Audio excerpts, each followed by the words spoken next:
Premier sous-sol. Le laboratoire. Bonsoir Amine, vous rebondissez bien ? Oui, très bien. Et comme ils sont pas là, on va quand même la faire, c'est ça ? Ah bah oui, on va quand même la faire, on va pas faire en sorte que ça tombe à plat. D'accord, ok. Alors nous commençons avec lundi, puisque Amine, chaque semaine, a des sales semaines, et donc du coup il nous les raconte à la radio, puisque c'est toujours très intéressant. Lundi. Allons-y, lundi. Alors aujourd'hui, je pars du principe que je mène une vie d'artiste.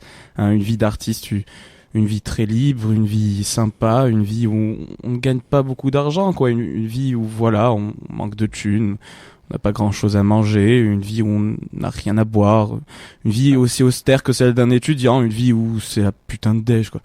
Si vous voulez donner quelque chose, une sorte de liasse d'argent, rejoignez-moi dans une demi-heure en bas du studio de Radio Campus. Demandez Pedro Luis Grusca. Il sera dans un camping-car rouge affrété par Emmaüs. Vous serez bien reçu, faites-moi confiance. T'as vu, Nicolas, elle a pas passé crème cette annonce, hein. Je sais pas toi, mais je suis confiant, on va le rembourser, le dealer du PMU de Cadeaujac. Mardi, j'écris ma biographie. Je décide donc ce jour-là de relater ma vie authentique. D'ailleurs, les premières lignes commencent de cette manière. Né dans une famille riche du sud de la Norvège. Ne fais pas cette tête, Nicolas. Je mens pour rendre service à la radio. J'essaye d'intéresser les gens.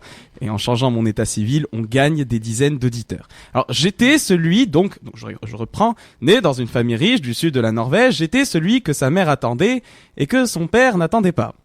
Elle voulait l'enfant maintenant, lui le voulait aussi maintenant, mais pas tout le temps, à temps partiel, disons. J'étais donc le régulateur du désir maternel et le médiateur du taux d'alcoolémie paternelle.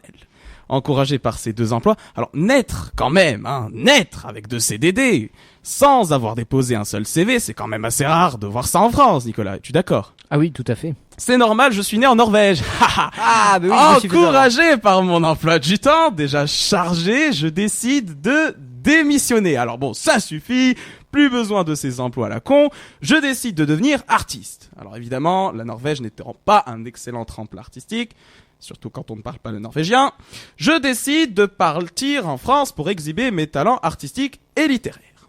Vendredi, après avoir passé 2 jours à écrire comme un malade, ma biographie et en me remémorant mon enfance au bord des lacs de Vloskatcher et mes promenades dans la forêt de Garteshmi-Mortesna.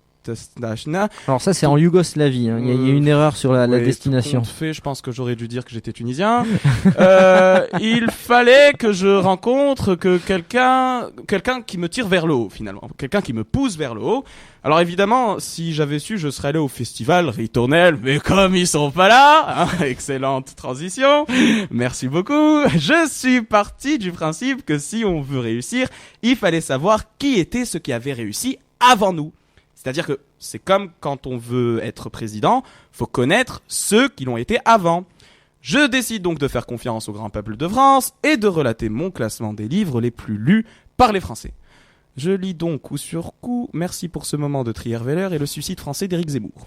Conclusion! Si vous voulez être président, il est nécessaire de connaître qui étaient les précédents, mais il n'est pas forcément utile de savoir ce qu'ils ont fait.